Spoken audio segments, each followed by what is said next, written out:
What would be your thought of a budget deck that can easily end on two of the best anti-meta boss monsters in the game?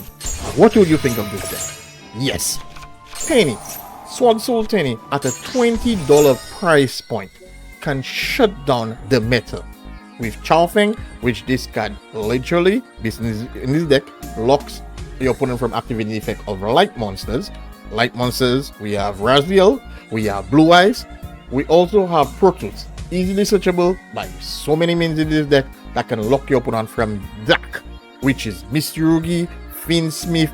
Bro, I'm telling you. And this combo here is just basic. If you want to see a more complex, flexier combo from this deck, check out this video right here where I also break down the deck profile. Now that being said, let's see this deck versus one of the best decks in Yu-Gi-Oh! At a $20 price point versus a deck that costs almost $1,000. It's crazy, I'm telling you.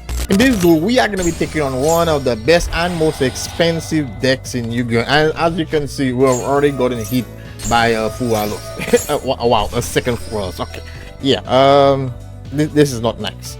This is not nice. So I did continue to play continue to play into the Fualos, but my mindset here is let's go into the Mad Mulatter, which will allow us to get our field spell so we can search our Dragon Circle, because at this point I'm like, most likely we play meta.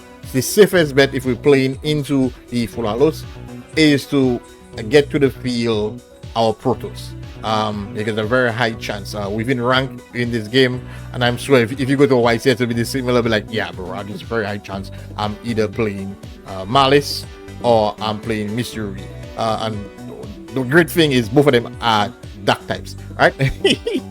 Both of them are dark types, right? Both of them are dark. So I'm like, you know what, I'm just gonna play to go into the Protoss, because like I said earlier, and even in my deck profile, the deck has so many ways of searching or gaining photos to your hand. So I'm going to Protoss, calling dark, just hoping here, but you know, but I'm ending on a potential 2 hand traps in hand. We have a normal monster on the field, and then I love what's one of my favorite thing about this new support is the fact that during the end phase this card can set both from the deck or the graveyard your flawless protection of Tenyi. And once flawless or protection of Tenyi is on the field and you have a normal monster or face down monster, once the opponent special summons effect monster, you draw 2 cards. Now this is one of the reasons in my deck profile I said there are some trap cards, there are some hand traps I rather play than others because I want to draw them and use them. And Imperm was one of those I didn't really like, because if we were to draw Imperm during our draw 2 we can't activate. But you know, the fact that we can draw into cards, I am fine. I am happy about this. Let's see. Yep, definitely we're playing Mr. Ruby.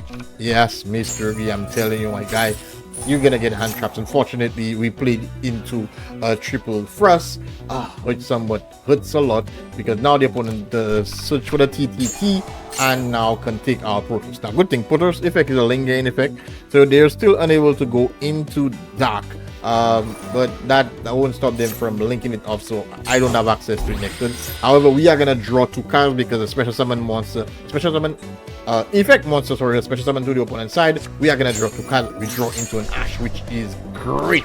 So despite the double Fualos, we were still able to hold our ground due to the effect of Protoss, and this is one of the advantages this deck has. It can gain Protoss.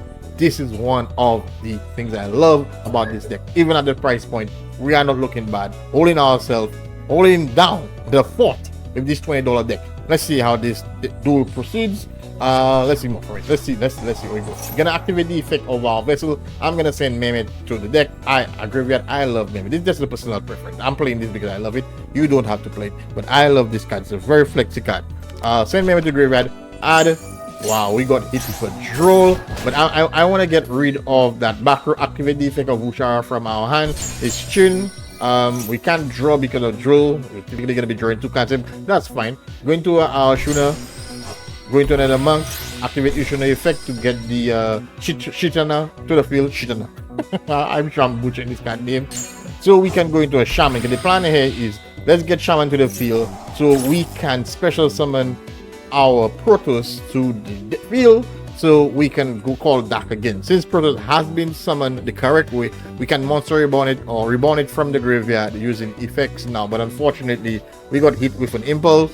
Oh my goodness, bro. And then that kind of really hurt. So, bro, we're not looking good now. We have double ash and droll. At least we have a normal monster in the field.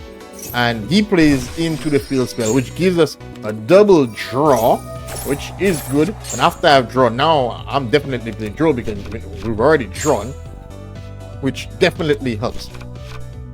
Resolve, activate draw. He tries, nah, bro, I'm gonna ash the prey. I have to ash in hand. And boom, unfortunately, our monster got attributed off the field. Ah, man, this guy is so good. But we have actually well logged around really well, despite all the resources the opponent have, given the droll, given the lockdown, and what the opponent had to use to get rid of the Protoss. They low on resources. They do have better field present. However, we are not looking too bad. We are not looking too bad. Okay, we draw into an emergence, which allows me to go into a Moe, summon Moe, activate Moe effect. It's gonna be met by an interruption, which is fine. We can discard a card. The opponent's special summon yet again plays into our flawless protection of the Tenyi, allowing us to draw 2 cards. I'm gonna ash this. Nah, bro, I'm fine. I'm gonna ash this. Unfortunately, and this is a very cool interaction here, because the plan here was for him to knock my board. However, normal monsters are unaffected by the effect of monster's effect, and I drew into a Heavenly Dragon circle, which I'm gonna use to dodge the explosion effect of the Amino. Then allows me to go into a Longhand effect, personal itself, and we are gonna go into a bad boy Chichao. Sorry, I mean Sheng Ying. Which is one of the best cards from the summon here, because it can protect itself from destruction, and when it does, it banishes a card, and I can potentially banish 2 cards, one from the opponent's graveyard and one from the deck. So automatically now we are looking good. But the opponent, this is just how Mr. V, they just gain so much resources. Plays into a pot. I can't activate the effect here because it's just gonna get negated. I don't have any cards in my hand. So I'm like, I'm gonna wait, let him play into, hopefully he plays into the field spell, that is. And yes, he does. So I'm gonna draw 2 cards because I do have a normal monster on the field. He brings the Amino Mokaramo. Yeah, I'm all butchering this card name. You guys already know, I'm the Yu-Gi-Oh card name butcher. It will get butchered. Unfortunately, nah, bro, this card can protect itself. Checking protects itself, banishes the card, and now I can activate the effect to banish cards on the field. He activated the effect to force me to discard a card, bro. That's fine. I have cards to discard. I'm just gonna get rid of this, and then what's great, I'm gonna get rid of also. Okay, let's pause there quickly. Most times these guys are playing one of this card. This card got banished, so I'm all fine. He goes into the Ijna. Unfortunately, Ijna lowers our attack to 0. And then, can possibly get a search. So I had to activate the effect of the blackout, tributing our token to get rid of this, because it will probably a search and then run for my monster. So nah, let's not take that chance right here. And then the opponent cannot do anything because his attack is lowered, because the second effect of our Cheng Hen lowers every monster on the field attack and defense by 100 based on the amount of cards that are banished. So we are all good. Put it in defense. So we sit on a 4700 monster defense that can protect itself from destruction. So we're looking good. We at 2000, at $20, we are looking good. Now here's a very interesting play, right?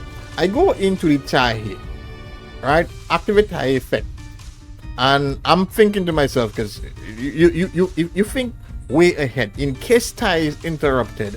I still want to ensure I have a token in the field.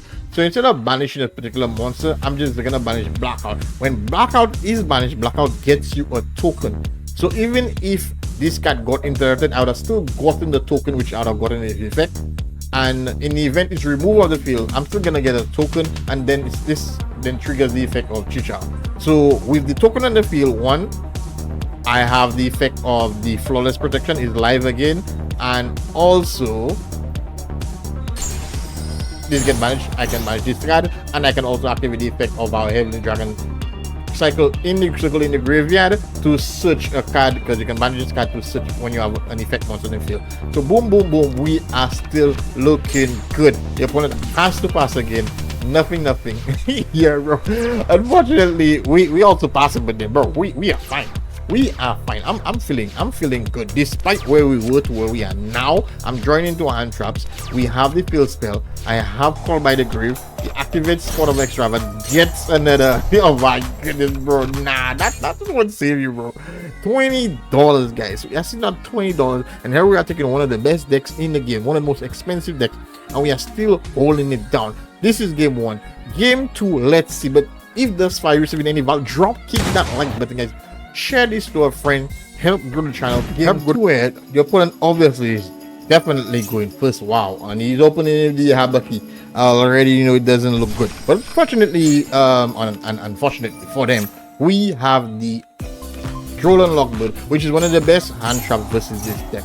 But unfortunately, they can still go into the play because they already have the Amino no Kumo Mara. You get him Cat Butcher, that's fine. Yeah, the boss monster is already on the field. And yeah, and of course, oh my god, it's meta. There's no budget limit. There's the free first playing again first into the purification, which basically is an omnigate. So yes, we still have our work cut out for us, but Droll played a very big role. But despite this board looks very mediocre, it still has let's call it a discard, or it's forcing us to discard a card. There's still an omnigate, and there's still a field wipe, as in when this card returns to the field. So yeah, but the best thing here, we drew into the Protoss, which means we don't have to search the Protoss, which is great for us. So now what we're gonna do, we're gonna activate the effect of our Tenyi. And what's great, we have two of the best Tenyi cards in our hand. Of course, he's gonna activate the effect here. Well, that's fine. We have cards to discard. I'm gonna discard the vessel because we have a 2-card combo here, which should be able to clear this board, or at least force this board, or see what we can get from the hand. Activate the effect of Ashuna. Ashuna goes into Monk. We activate the effect of Adara, and then activate the effect of Ashuna to get the visual to the field. So despite what goes on here, we are still looking good. But I'm forcing this trap card here, so I'm gonna go into back here the backbreaker himself to try and repel these 2 cards back to a hand. Of course, he's gonna be met by the Omnigate, and then this card return to the field. And then since he already fears the Visioner, he doesn't have a choice. He has to use this effect on the Tenyi Monk. Boom. What I love about the Tenyi, like these 2 actions are so great. It's like, you know, you're playing chess, or you may be a villain. You always send the henchmen to do the dirty work. You know, you send the pawns in chess, you send the pawns to do the work, and the bosses at the back, you know, then they show their face. So now that we have had the Tenyi cards forcing the opponent to expel all the resources or whatnot, I'm now going to the Moe. Moe activated effect. Unfortunately, we have to reveal the Protoss. So the opponent sees the Protoss. They're already fearing crazily. Going to a Chichao, get a draw, get a search. Boom, we are looking good. Unfortunately, we are met with a Droll. Oh, that's fine. We no longer need to search. Activate the effect of Long Young. And then we have number 1 on the field. Activate the effect of the Vishra from the graveyard. Go into our Sinister, and from here, bro, we are looking great. He didn't even allow us to summon our Protoss, and then we OTK from here. Crazy, guys. $20, guys, for only $20.